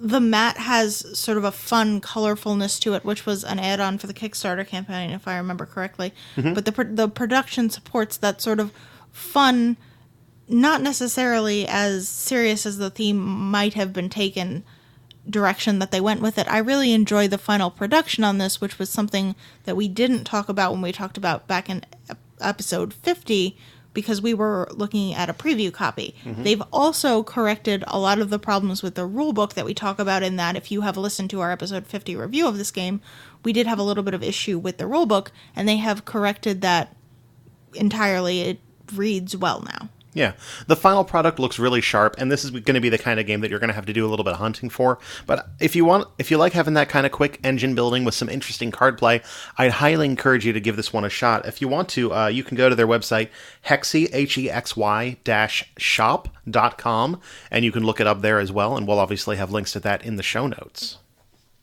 I did want to say this was a great chance that we got to hang out with a bunch of really awesome people. I had mentioned earlier the Mile High Game Guys. We got to hang out with Brandon from What'd You Play This Week podcast, another Punchboard Media member, Cassidy, who was formerly of Board Game Blitz on the Dice Tower Network, who is just an amazing person to hang out with. We got to meet a couple of different folks who had just come out to hang out and have a good time, and it was a really nice moment to just have a fun time. The whole convention obviously is about just playing games with folks and having a great time, but Urban Chestnut really gave us a nice sort of quiet environment to hang out, play some games, relax, eat some delicious food. It was a great time, and it was great to see all of those folks. And after all of that, we got back in the car, headed back to the convention center, because it's very easy to get in and out of the convention center at Geekway to the West, and unsurprisingly, played a whole bunch more games. So we're going to take a quick break, come back, and finish up the rest of the games we want to talk about in this particular Geekway wrap-up episode. More games!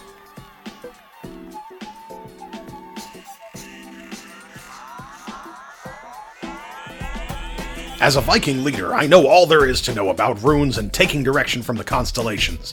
I'm not so sure about closing some weird portal, but I'm aces at taking the advantage in combat with a fearsome monster to get what I want. In Rising 5, Runes of Asteros, you and your game group will work together to manipulate the 7-colored rune tiles to find the correct arrangement of 4 that will allow you to close the rune gate and save the planet. You'll need to take on encounters to gain the energy needed to check your arrangement and to acquire artifacts and hints to help you solve the puzzle. But watch out, if you take too long or allow too many monsters to go unvanquished, your group will find nothing but failure. The blood moon rises once again. The puzzle and your attempts are managed by a slick app that means all players will get to be in on the action. A what? So check out Rising 5, Runes of Asteros, and all the other great Grey Fox games at greyfoxgames.com. Grey Fox Games, quality games, cleverly crafted.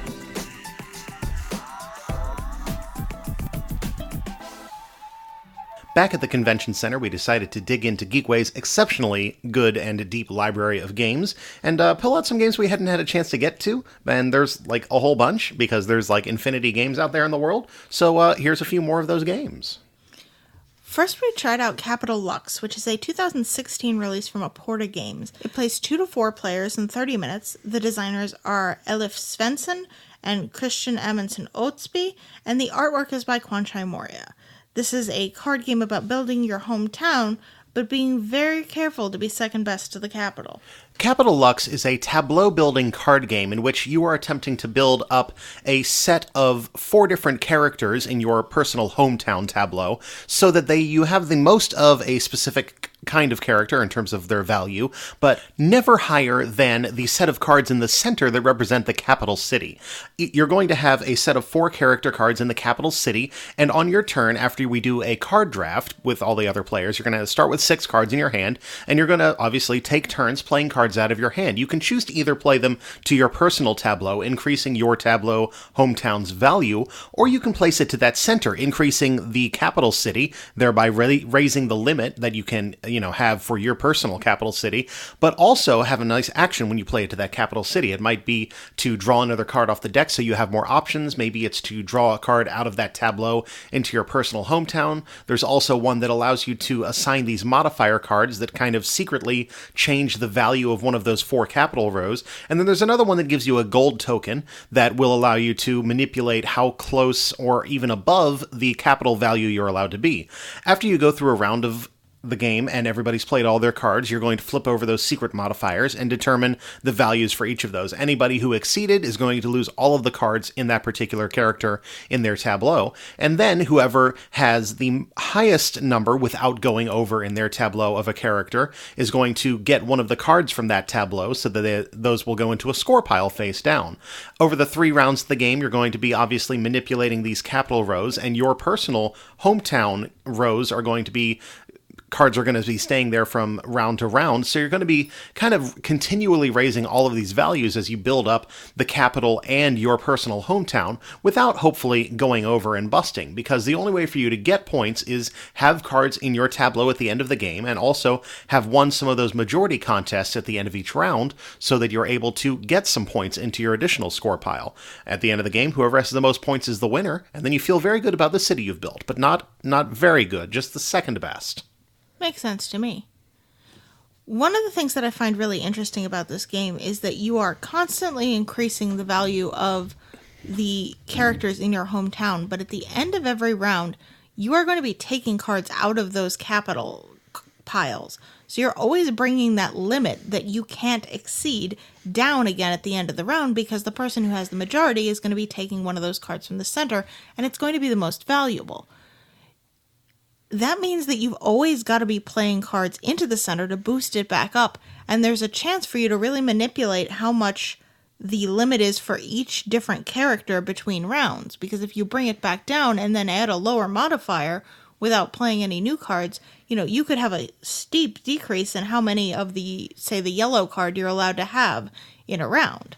And if you have to discard all those cards from your hometown, you've essentially wasted a whole bunch of turns when you were playing those cards.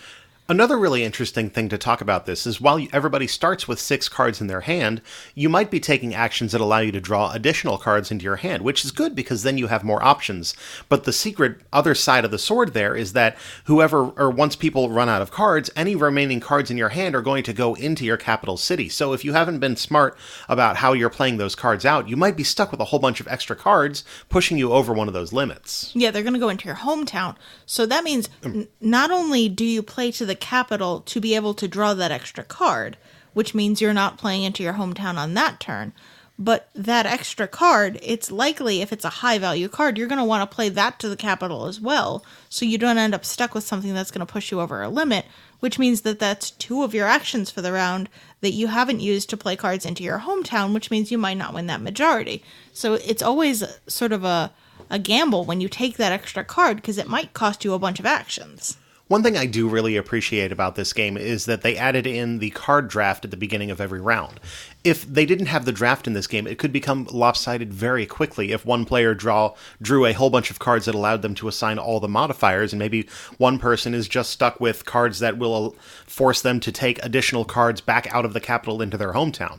By doing that draft, you're able to kind of adjust your strategy for this particular round while also kind of offsetting that point where somebody won't have 6 cards that are exceptionally good at this moment in the game because they only get to keep 2 of those before passing the rest on. It also allows you to see what's going around in that hand, so you have a little bit more information about what might be played. If you get a hand, and this happened in one of our games, I got a hand that had like 5 cards of one suit, and I knew that when I passed it to the next player, they were going to know also that there was a ton of that in this game. Mm-hmm. So by the time it got to you, because you were the third player sitting for me in that game, you might have had a little less of an idea that we were going to be going very heavy into that suit this game. Yeah, I can definitely understand this game's reputation as being a great little card game, and it's one that had just kind of flown under the radar, and that's kind of what I enjoy about a library like Geekway. It allows you to kind of find these little gems that maybe you forgot about. This was a great game, and I would highly recommend it if you like card games, but maybe we talked about Pot De Vin earlier, which has a lot of similar ideas where you've got those 4 suits and you're trying to manipulate the level of what you have. But if you're not into trick-taking games, but that sounded interesting to you, Capital Lux is definitely something I would super recommend for you because you are not trying to win tricks here. You're building your own personal hometown and then making sure you keep it under that main limit that everybody's working towards. Mm-hmm. Highly recommended. Capital Lux. Another little game that we grabbed off the shelf was the Castles of Burgundy, the dice game. This is a 2017 release from Alea and Ravensburger. It plays 1 to 5 players in 15 to 30 minutes. This is designed by Stefan Feld and also Christophe Toussaint. The art is by Julien Deval and Harold Leisky. This is a roll and write dice game about a game that already had dice in it. It's true. Castles of Burgundy, the dice game, is just Castles of Burgundy. It is kind of funny because, Castles of Burgundy, the card game came out, and it was like, okay, so we're doing card games now. And then Castles of Burgundy, the dice game was announced, and I think, at the very least, I thought that this was just a joke, but it actually does exist. It's a roll and write game, but Danielle, you want to talk about how it plays? Sure. You get a little roll and write sheet at the beginning of the round, which looks like a Castles of Burgundy board, your province from Castles of Burgundy, not the main board. His Burgund. Not the main board. You are going to fill in one of the castles to start with, just like in Castles of Burgundy, where you start with one of the castles filled in. And then the players are going to roll 3 different kind of dice. There is a die that has timers on it. And most of the faces on that die are 1 timer, but there are some that are 2, and that's going to control the pace of the game. The game takes place over 3 phases, and they are a certain number of checkboxes. Each timer that is rolled counts as a checkbox, so if you roll a bunch of 2 timers, you're going to go through the game very quickly, whereas if you roll a single timer every time, you're going to have a couple more rolls. You also have a die that has colors on it, and they correspond to the colors which are on your little fill-in sheet. And you're going to have a die that has regular pips on it. You're going to roll the timer die first and mark off however many you got. And then you're going to roll the color and number die, and you're going to make combinations of it. If you have played something like Quicks or Knock Mall, this is going to be fairly familiar, where you're making a combination of a color and a number. In Castles of Burgundy, you need to fill in sections of your province that are adjacent to sections that have already filled in. So on the first roll, you're going to have to fill in something next to that castle that you had originally filled in. And like in Castles of Burgundy, when you fill in a section of a color completely, you're going to get a bonus. Now, the way you fill in sections depends on what color they are. Purple can only take 1s and 2s, so you can't combine a purple die with something like a 5. That's just not going to be a viable option. Whereas I believe it's silver takes 3s and 4s and blue takes 5s and 6s. You can put anything in an orange zone, but it has to be different from whatever else is in that orange zone. You can put anything in a green pasture zone, but everything in each zone has to be the same. And you have the ability to use the bonuses that you get for completing the zones to adjust the rolls that you have. The way workers work in regular Castles of Burgundy is you can spend a worker to adjust a die roll by 1 in either direction. Well, in Castles of Burgundy, the dice game, you can spend a worker bonus that you would get for completing an orange section, or if you do not take a combination, you automatically can get a worker bonus, and that allows you to change the die to any number you want so that you can combine it with something and place adjacently.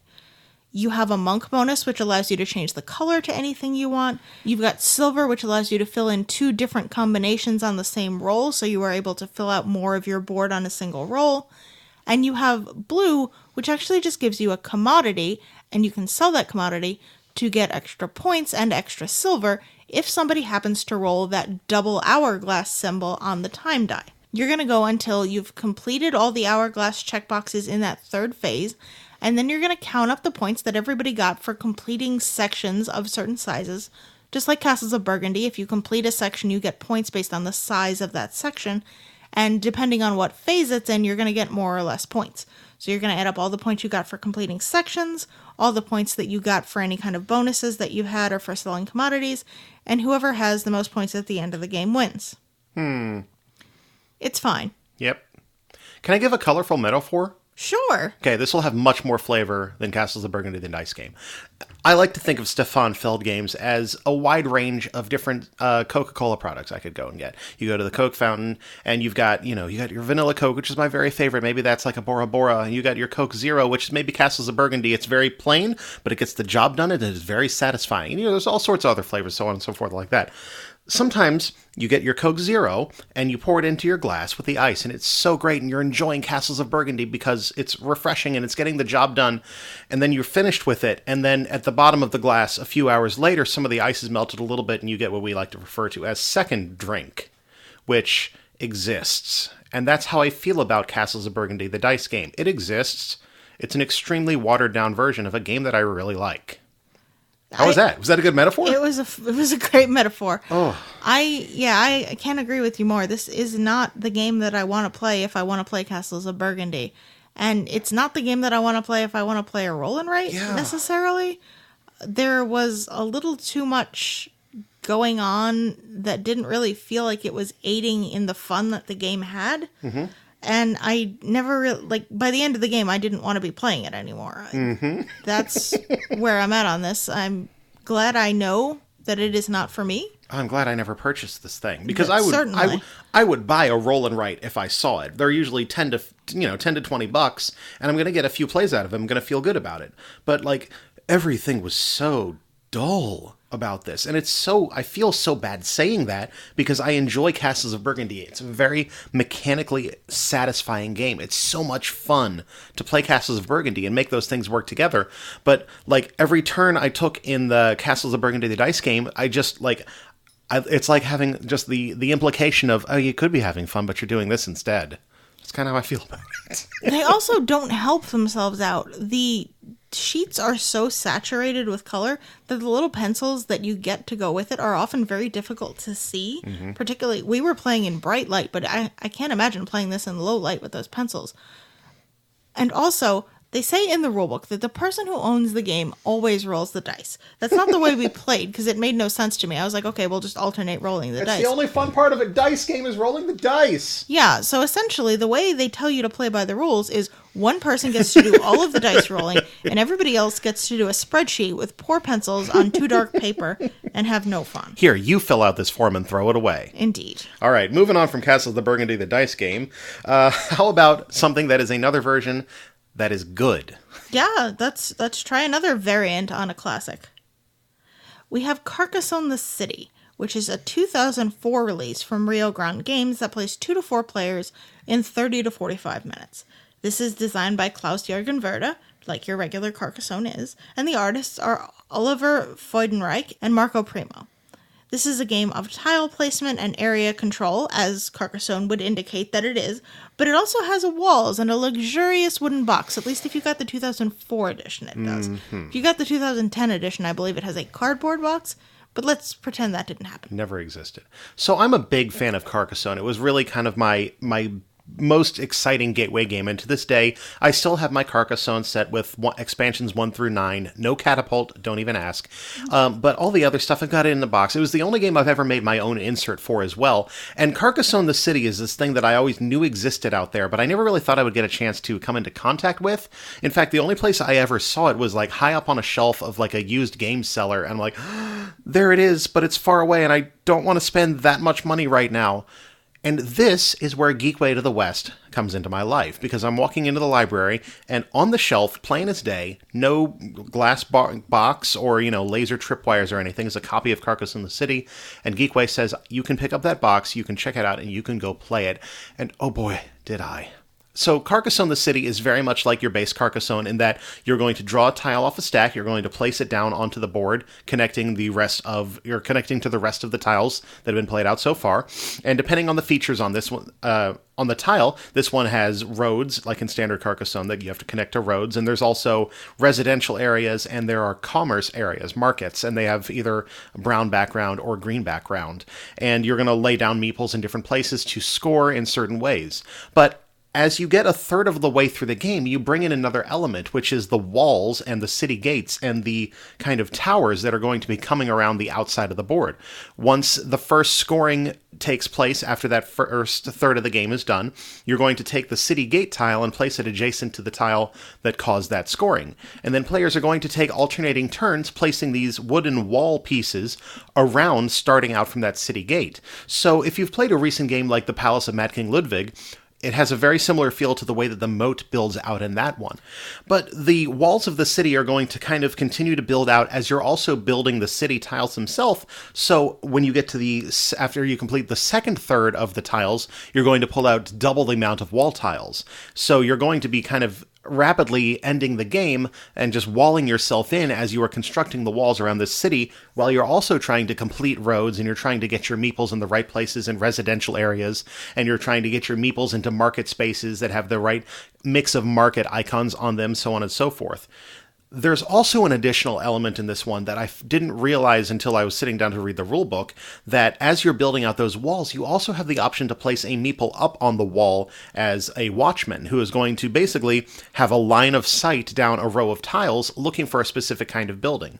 There are these gray historical buildings and public buildings on the tiles, and depending on how many of those there are in your particular meeple's sight line, you're going to get additional endgame points.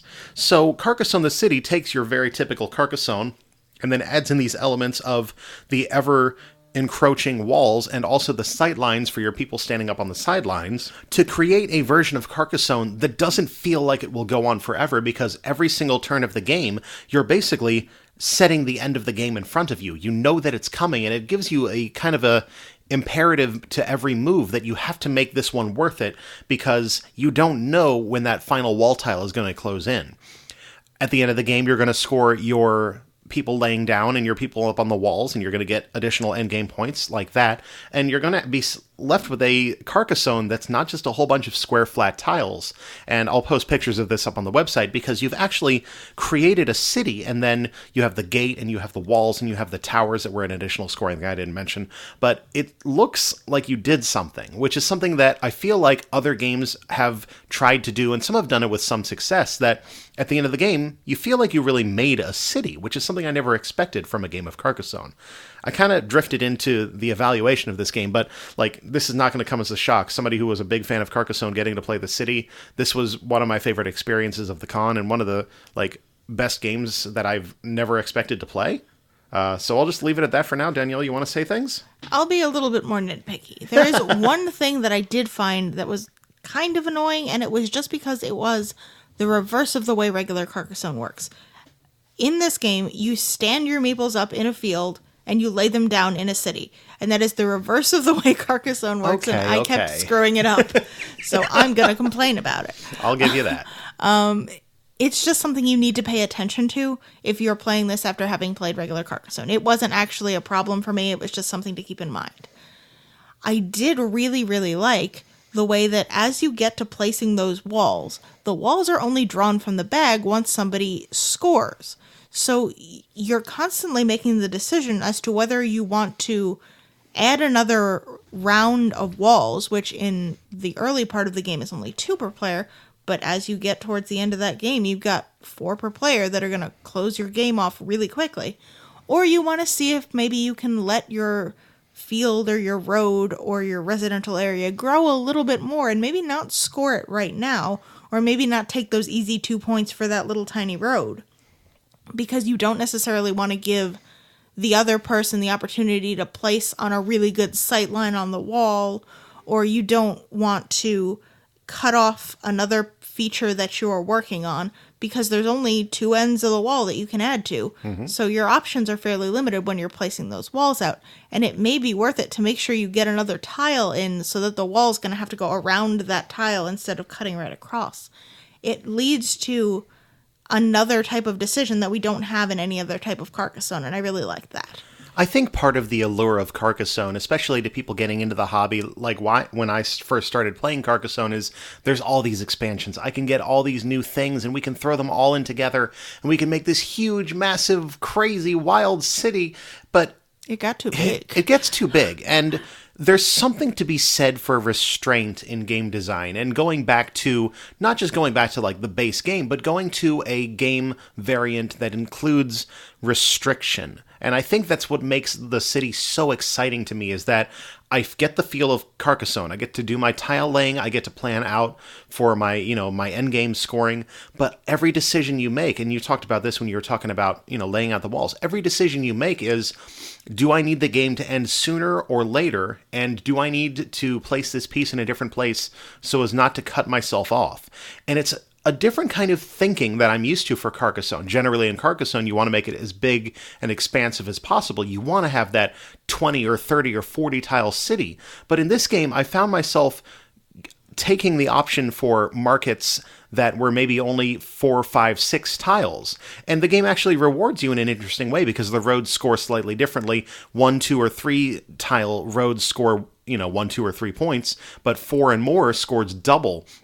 So it kind of gives you encourages you to take a little bit while longer on that, knowing that you're also going to be having to deal with these walls sooner. So you really have to make that decision. Is it worth it for me to cut this off right now? Because that means I can place this wall, and that means that I get this really good sight line, and it also cuts the game off because I'm ahead right now. It's like, it's a new set of decisions than any other Carcassonne that I've played.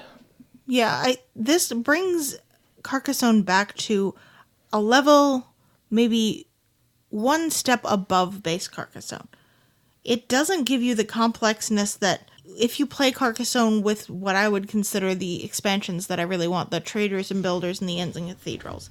You've got a lot going on there, but it's not unwieldy. Mm-hmm. But this is closer to your base game Carcassonne with nothing, but it does give you that wall, which is in and of itself a fun puzzle to work with and different than anything else you can get. And I think this is a really great thing to try if you really like base Carcassonne.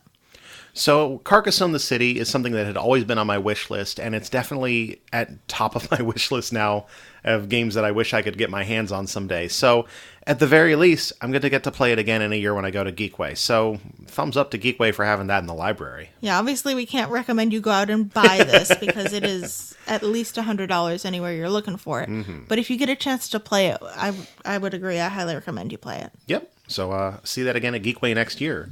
After that, it seemed only natural to grab another random title off the shelf, something that we've heard talked about but never had a chance to play, and this game is called Ispahan. It is a 2006 release from Yastari Games that plays 2 to 4 players in 45 to 60 minutes. This is designed by Sebastian Pachon, with art by Arnaud Demage and Mike Doyle.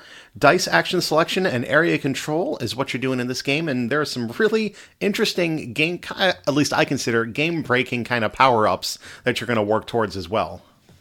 In Ispahan, you are going to take a big mitt full of dice, and you're going to roll them at the beginning of the turn. I'm sold. You're then going to sort them by number, with the lowest value going on the camel space at the bottom of your board.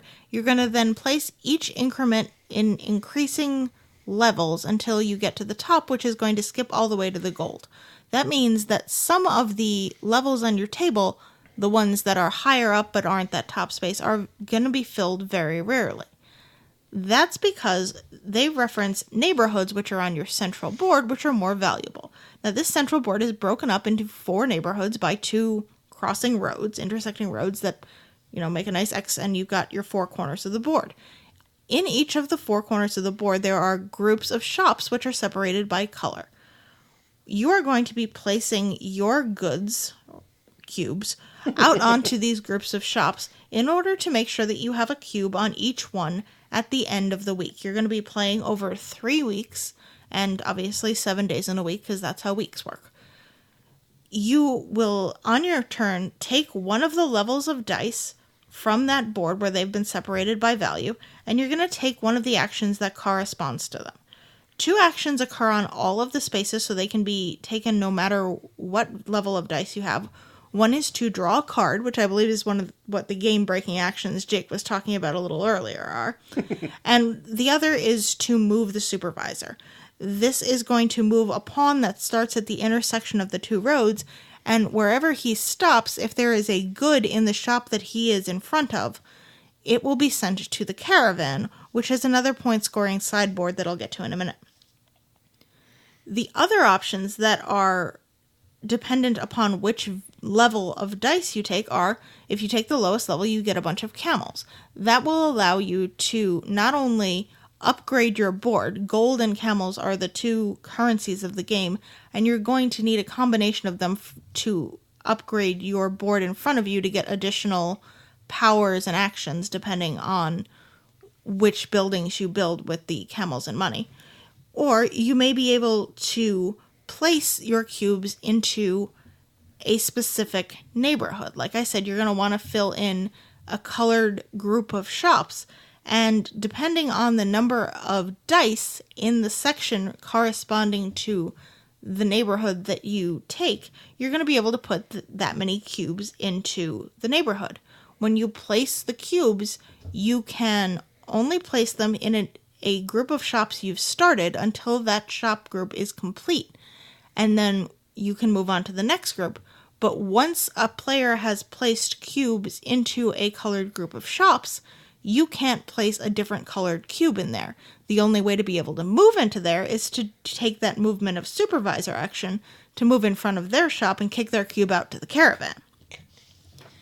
Like I said, there is a caravan, and that's where your goods are going to go once they are removed from shops. You will get points for having those cubes moved to the caravan, and at the end of the game, you will get points multiplying the number of cubes you have based on how high up in the caravan they are. You will get more immediate points for getting to the caravan early, but the multiplier will be higher for getting to the caravan late. So if you've got a lot of goods that are kicked out of shops, you're going to get a lot of endgame points, but you're going to have a harder time scoring those shop groups at the end of every week, because you can only score the points corresponding to each shop group if you have cubes in every single shop in that colored group in the section. You're going to play through 21 rounds, because 7 days in 3 weeks, and whoever has the most points from completing groups at the end of every week, and from sending goods to the caravan at the end, and from upgrading their player board with those buildings that I had mentioned before that you pay camels and goods for, is going to be the winner of Ispahan. In addition to those cards having some ridiculous powers, like you can buy a building without having to pay any of the camels, just pay the gold. The buildings themselves were the thing that really blew my mind. I'm looking at it, and there's ones that, the very top tier ones, that anytime you place your cubes into a particular area, you get to place an additional cube. You just get to do another one. And when these particular sets of buildings are between 3 and I think 6 is the biggest, or is it just 5? 6 or 5. Having one extra cube is huge, because you only have so many dice to play with on any particular round. And then you have another one on there that all of your areas, if you have control of them, will score 2 extra points at the end of the round. These are like really, really big things. And if you're able to get the cards you need at the right time to unlock some of these higher level things early in the game, it really kind of like, it really shifts the amount of power that you have in a particular turn. And for a game that is, dice selection mechanic like that, I was really impressed with how well it balanced the 4 different regions. The region that had the fewest buildings, so filling it up was a lot easier, was the 5th space on the dice allocation track there, so it didn't come up very often. So if I had 1 die, and it was, obviously always has to be a 5, I guess. If I had 1 5 come up, and I had that unlockable of placing extra cube, then 1 5 could knock out an entire little set collection zone, or area control zone for me, and it's really cool the way that those parts all work together to make this game escalate so quickly in a game that, basically is the same thing 3 times. Now, I do want to say we played this with 2, and I have a feeling that this game is really meant to play with a higher player count because it would get significantly meaner at a higher player count. And it looks like it wants to be mean.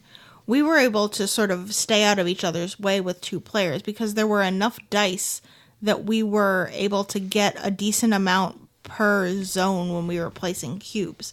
But if you had 4 players, you only roll 1 more die per round with 4 players than you do with 2. And the board doesn't get any bigger. No, the board doesn't get any bigger.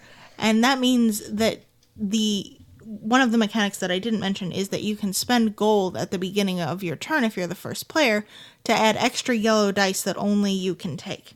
So the need to do that when you were first player at a higher player count, I can certainly see being much more valuable, which means that you don't have that gold to then buy those upgraded buildings. So you are probably getting fewer dice because you're getting, more pulls. In a 2-player game, the first player gets 2 turns on every roll of dice, and the second player only gets 1, but it alternates every round. In a 4-player game, you're very likely getting 1 pull per round. So you're getting less, and you need to spend your money to get those additional dice more, so you're in a hard-pressed place to upgrade your buildings anywhere near as much. Yeah, I'd really love to play this at higher player count just to see how bloody it could get. I have a feeling there would be a lot of cubes thrown across the room after a game of Ispahan. With more players, it's also a little bit less of a fair trade-off to send things to the caravan, because since you do get points when a cube is sent to the caravan, in a 2-player game, it's like, okay, I kicked you out of a shop area, so you won't score that, but you will get a decent amount of points at the end for having your cubes in the caravan, and also immediately for placing them. But in a 4-player game, you do have more camels, but you also have more people to split the points that are available in the caravan between. So I have a feeling it would be a little bit less like a consolation to have your cube sent to the caravan, and having those extra camels so that your cube doesn't get removed would be even more cutthroat. Yeah, I'd love to get a chance to play this again. I know this is a favorite of Chris Kirkman from the State of Games podcast, another Punchboard Media member, and also Dice Hate Me Games. I would just love to get a chance to play with this with somebody who's played it a whole bunch of times, just to get completely whooped up on to see what that feels like. He would whoop you. But it's such a neat game, and I love the way that the interactions of those buildings and those card works to really just kind of you're playing, you're just like, what in the world is this thing that I'm able to do all of a sudden? And it's really cool. So yeah, if you are looking for that, it is not available in the US, but I did see it on Board Game Bliss's website. It is available from them, and I guess it is still in print in the rest of the world, but for some reason we don't get it. So that's Ispahan. Yeah. And I think that actually is everything we're going to talk about this episode. We finally reached the end of this list. Yes. We do have a whole bunch of other games we played. Like we said, we're going to do a review of Altiplano down the line. We have Pulsar 2849 that I want to get at least another play or 2 in before we talk on that one. Also had Adrian from the Mile High Game Guys teach us Vinos, which I'm very excited to play more so we can do a full high gravity review of that one. So a whole lot to look forward to, and played a whole lot of great games at Geekway to the West. But that pretty much brings us to the end of this episode, so if you're looking for the internet, or if you're looking for us on the internet, draftmechanic.net is the first place I would encourage you to go visit, and on social media you can find us on Facebook, Twitter, and Instagram at draftmechanic. We have an email, it's draftmechanic@gmail.com. If you ever see the need to send us an email, that's an option as well. We also have a Board Game Geek Guild, that is guild number 2470, and if you happen to be in the Charlotte, North Carolina area, we have twice monthly meetups. The next one is going to be on Thursday, June 7th at Good Road Cider Works. And we skipped a part of our show this episode because of how many games we played. We did not have a final round in which we include responses from our Draft Mechanic Slack channel, but if you are a Slack user or if you want to become a Slack user, you can always go to draftmechanic.net/Slack to join for free and just chat with us and other Draft Mechanic listeners and talk about that. And every other episode, we will generally have a topic that we discuss in there and put forth in the episode, so you can listen to that. That is, every episode, not this one, not Yes. every other episode. Yes. Draft Mechanic is sponsored by Gray Fox Games. Visit grayfoxgames.com and sign up for their newsletter for the latest. Gray Fox Games, quality games cleverly crafted. Danielle, do you have anything else you want to talk about on this one? Because I feel like I've run out of words. As always, I would like to remind our listeners to please game responsibly and tell them that I'll see them back here in 2 weeks for another round. Sounds like a plan. All right, good night, everybody. Night. Draft Mechanic episode 75 was recorded on Monday, May 21st, 2018 in front of a live studio cat. Beauty is in your eyes, you are the beholder. You render me stricken. Do not go gently into that gutter line. Hey out there in podcast land, this is Brian and I just wanted to invite you to check out my tabletop game review and preview video channel, Cloak and Maple. There, I check out a lot of Kickstarter games as well as sneak in some fresh reviews of published games. Come and check out all of the bad acting in my attempts to be entertaining in my intros. Stay for a game overview and hear my thoughts of the game at the very end. You can find Cloak and Maple on YouTube at youtube.com/cloakandmaple.